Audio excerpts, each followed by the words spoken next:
வைஷு இன்னைக்கு என்ன கேஸ்க்காக வந்திருக்கோம்னா டிவி புகழ் நாஞ்சில் விஜயன் அவர்கள் வந்து கடந்த 7 வருஷமா என் கூட வந்து தொடர்பில் இருந்தார். இப்போ வந்து ரீசெண்டாக வந்து என் கூட தொடர்பு இருக்க முடியாது அப்படின்ற மாதிரி என்னை மனதளவில் ரொம்ப ஹர்ட் பண்ணுறாரு. எனக்கு அது ஏன்னு தெரியல. எனக்கு நீதி கிடைக்குமான்றதே எனக்கு ரொம்ப நர்வஸாக இருந்தது. நான் சார்கிட்ட போகும்போதுமே அவங்க என்ன சொன்னாங்கன்னா, கண்டிப்பாக ஒரு திருநங்கைக்கு கண்டிப்பாக நீதி கிடைக்கும், லீகலாக மூவ் பண்ணலாம் மேம் அப்படின்னு சொல்லியிருந்தாரு. எனக்கு மனதளவில் ரொம்ப கஷ்டமாக இருக்குது. ஏன்னா நான் டேப்லெட்ஸ் எடுத்துக்கிறேன். எனக்கு கண்டிப்பாக ஒரு நியாயம் கிடைக்கணும் அப்படின்றதுக்காக தான் நான் இங்கே வந்திருக்கேன். அவர் எனக்கு ஒரு கடந்த 11 வருஷமாக ஃப்ரெண்டு. அவர் எனக்கு ஒரு 11 வருஷமாக பழக்கம்.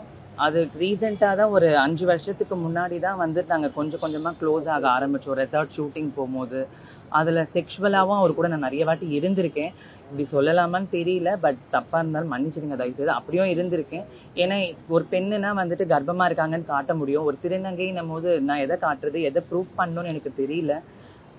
அவ்வளோதான். இல்லை, துன்புறுத்தினாருன்னு நான் சொல்லலை சார். பாலியல் ரீதியாகவும் அவர் கூட நான் இருந்திருக்கேன்னு சொல்ல வரேன். அவர் கூட நான் ஒன்றா இருந்திருக்கேன், மனைவியாக வாழ்ந்திருக்கேன். ஏன்னா வந்துட்டு அவர் எனக்கு சொன்ன விஷயம் வந்துட்டு ஆசை வார்த்தையெல்லாம் காமிச்சார். நான் கல்யாணம் பண்ணிக்கிறேன், உன் கூட ஒன்றா இருக்கேன் அப்படின்னு சொல்லிட்டு. இப்போ என்னென்னா, நான் திருநங்கைன்றதுனால இல்லை, எனக்கு சொசைட்டியில் வந்து நேம் கெட்டு போயிடுமோன்ற பயப்படுறேன் அப்படின்னு கேட்குறாரு. இதே திருநங்கைன்னு நான் முன்னாடி பழகும் போது அவருக்கு தெரியாதா, என் கூட ஒன்றா இருக்கும் போது அவருக்கு தெரியாதான்றது தான் எனக்குமே ரொம்ப கஷ்டமாக இருக்குது. ஏன்னா நான் அவரை லீகலாகவும் போய் பார்க்கலான்னு நினச்சா பேச மாட்டாரு, என்னை எல்லாத்துலேயும் பிளாக் பண்ணி வச்சுருக்காரு. இதனால் நான் என்ன பண்ணுறதுன்னு எனக்கு தெரியல. என்னோடய ஒர்க் மேலே கான்சன்ட்ரேஷன் பண்ண முடியல.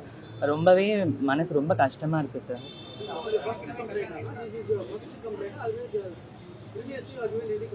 No sir, this is my first complaint. ஏன்னா இதுதான் எனக்கு டிலே பண்ணுறதுக்கு இல்லை சார். எப்படியாவது என் கூட பேசிட்டு வரணும்னு ஒரு நம்பிக்கை இருந்தது.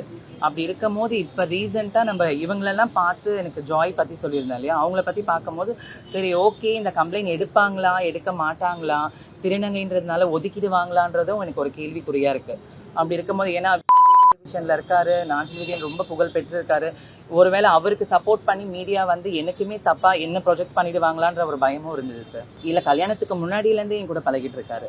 கல்யாணம் ஆனதுக்கு அப்புறமும் என் கூட பேசிட்டு தான் இருந்தார். கர்ப்பமாக இருக்கும் போதும் என் கூட பேசிட்டு தான் இருந்தார். குழந்தை பிறந்ததுக்கு அப்புறமா தான் என்னை அவாய்ட் பண்ண ஆரம்பித்தார்.